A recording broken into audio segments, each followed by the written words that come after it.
On this Playing the Field Extra, you'll find out what IndyCar driver James Hinchcliffe did that scared him to death, and it had nothing to do with getting in the car and driving 200 miles an hour.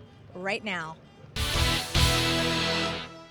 You're about to embark on a historic race in Indianapolis, the 100th. When does that sink in, or has it already, and what are your thoughts? Well, I mean, I hope it doesn't sink in till after, because I mean that race is a big enough deal without adding that kind of title to it. But everybody's very excited. Obviously, the buzz around town is incredible already in Indy, and the buzz around the series obviously is loud, and everybody seems pretty jacked about this race. And we want to go out there obviously and do the best job we can, put on the best show that we can for the fans. And preparations probably for us started in February for a race at the end of May, but that's just what Indy is. That's what it means. And whether it's the 92nd or the 105th, you're going to try just as hard. And I guess when you get in the car, actually everything settles down for you. For sure. I mean, that's our release. That's our getaway. Like, get away, okay, we're done. Exactly. And the month of May is so stressful. There's so many events, so many appearances, so much going on, so many demands on our time that for us, getting in the car is really our release. And so those 500 miles, it's a lot of stress and a lot of buildup, but it's some of the most relaxing and fun times you can have. All right, so I read that you actually were an ordained minister and that you not married Charlie Kimball, but you married Charlie Kimball. Yes, I did. Charlie and his now beautiful wife, Kathleen, have been friends of mine for a long time.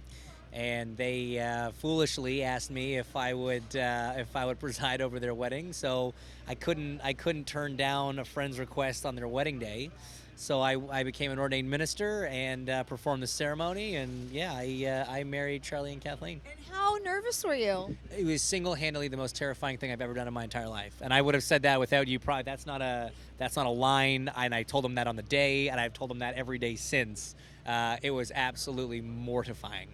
This is going to be like a moonlighting thing you're going to do like on the side now, or? No. It was so stressful. I think it took 5 years off my life just doing that. So I don't think I need to be, dabbling in that anytime soon. How much did you rehearse the lines and looking over at me? Like a ton. Like an incredible amount of time was spent on this, because if you screw it up at somebody's wedding day, it's not like an actor. If he screws up a line, he can just do it again, cut and start, first positions and start again. This is somebody's wedding, and it's all on film, and their friends and family are there, and it was awful. I mean, it was great, and it was a beautiful day. Weather-wise, the ceremony, the bride and groom, everything was just awesome. It was great. But I was genuinely terrified that when I saw them after the ceremony was done, Kathleen was just going to walk up and slap me and say, never speak to me. Thanks so much for doing that. Thanks for ruining my wedding. But they still talked to me, so I guess I did okay. All right, so then asking you what was more stressful, like driving in a race or presiding over somebody's wedding? I guess I know the answer. I mean, anything or presiding over a wedding. For more stressful, the answer is presiding over a wedding, 100%.